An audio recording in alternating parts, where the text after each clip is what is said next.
our next guest, John and Alex Rinaldi, and they are the publisher and editor of the Boxing News, the USA Boxing News. They presented a copy of that to us here today, and that'll be a nice little souvenir for you to take home, Jason. I can't wait. I'm going to take it home and read it. I'm going to show it to my father. And, first of all, John and Alex, congratulations on being inducted into the Florida Boxing Hall of Fame. Well, thank you very much. Thank you, Jason. Absolutely. And you've both been covering the fight game for a long, long time. Tell us, how did you get involved in boxing? What led to your interest in the sport of boxing? Well, you know something? We're both amateur boxers. And Lakeland, Florida, I went to school in Florida Southern College, and my brother went to school at Rutgers. And I ended up my boxing career in Lakeland and began my writing career writing for the Florida Southern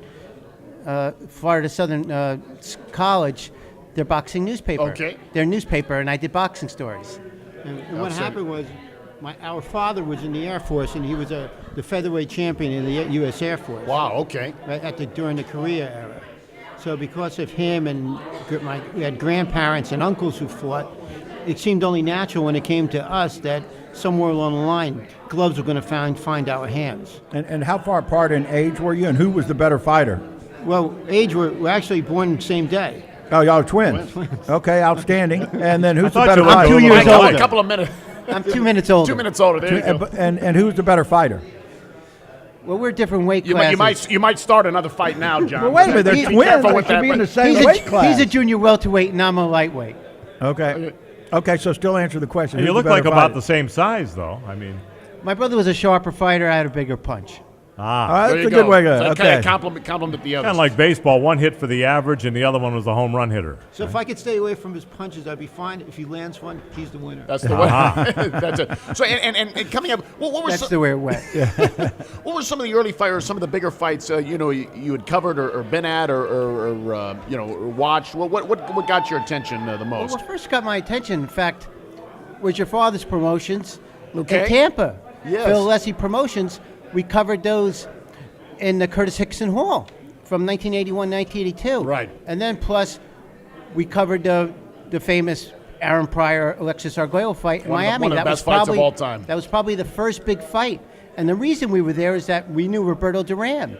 We covered both Leonard fights. And because he was fighting on the undercard, we happened to go there, and who would have known? We ended up watching one of the greatest fights of all time. And it was. I mean, it was a thing of beauty. Still to this day, that one was hard to top. Is there any one? You don't get better than that. Any one thing that stands out in your career of covering boxing as the greatest event you've ever saw of all the Probably. years? Greatest event we saw live would probably be the greatest night in our lives was the first Duran-Leonard fight. Mm-hmm. You know, if you could capsulize a night in your life and wish you can play it back time and time again, it was the first Leonard-Duran fight. And that was in Montreal. It was in 1980. Montreal. Yes. And we were there. Actually, we were there with our father, and it was actually turned out to be the last fight we had with him. He died prematurely of cancer. So that was the night that, after all these years later, it comes out as the greatest night in our lives. And of course, Roberto Duran was just a plain killer that night. And he was at the top of his game, fighting one of the greatest fighters who ever lived, Sugar Ray Leonard. And other fights that definitely come to mind is Roberto Duran at Madison Square Garden. The last time they ever had a packed house, the biggest crowd since the second Ali Frazier fight, where he was a 6-1 underdog and he knocked out Davey Moore to win the WBA junior middleweight title. Yeah. And then we were there when he upset the odds again and beat Iran Barkley in Atlantic City. 89, I believe. For the middleweight title. No relation and then, to Charles, right? And then the most shocking fight we were probably at was this year's current inductee, Michael Moorer, him being dethroned by George Foreman. George Foreman became the oldest man ever to win a 45. heavyweight title. And we're watching the fight for 10 rounds. It's all Moorer. Moorer never beat someone so bad. Then, out of nowhere, right hand. That's where it shows you on one punch is all it takes. It can completely change the Why you had to outcome stay of away any from your fight. brother, right? When Moorer hit the canvas from that right hand, and it was a right hand right on the chin, which the whole place was shocked. Yeah. I flew up on my seat at ringside. It was that shocking. Jim Lampley. I remember Jim Lampley's call. It happened. It happened. I John mean, and Alex, you've been boxers and you covered boxing. Yes. Which did you like better, actually being in the ring or covering and doing what you're doing now? You know something? we enjoy what we're doing now. Boxers are the nicest athletes in the world. And we get a chance to know them, we get a chance to do interviews with them, and we actually get a chance to be friendly with them. And we love covering fights, to watch people like Aaron Pryor, Alexis Arguello, Roberto Duran, Marvin Hagler, Tommy Hearns, Larry Holmes, Tyson, all these guys. It's so, to be at such memorable fights. And like I said, Foreman knocking out Mora was historic. You know, and we were very happy with the newspaper. We're published all over the world, and I think it's a nice. We're very happy with that. Now, Alex Stewart is being inducted, and following up on that, one of the most exciting fights we saw was when Mike Tyson fought Alex Stewart in Atlantic City. You know, it was one of those fights where Alex Stewart got into the ring first, and we were ringside, and we had a direct view of his face. Well, Mike Tyson follows him into the ring.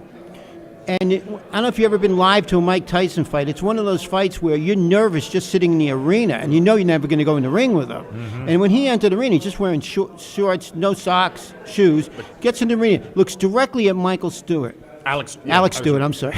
Well, the other one was Michael Spinks, who had the same look on his face. In the exactly. fight. Yeah. So he's looking at Alex Stewart. He looks across the ring, and I saw a glint of fear in his eye. Well, Tyson, the bell rings, he goes out, knocks him out. After the fight, we asked Mike Tyson. No chicken. Yeah, after the fight, we asked Mike Tyson, "What made you go after him right away?" He goes, "Because when I entered the ring, I looked at him, I saw a glint of fear in his eye, and I remember what Roberto Duran says: get rid of them before they get their courage." Yeah. Very good. Well, John and Alex, we want to thank you for coming by today, and certainly another area of boxing with the publication you have. Thank you for that, and best of luck to you, and congratulations on your induction. Absolutely. Absolutely. Congratulations. Thank you very much.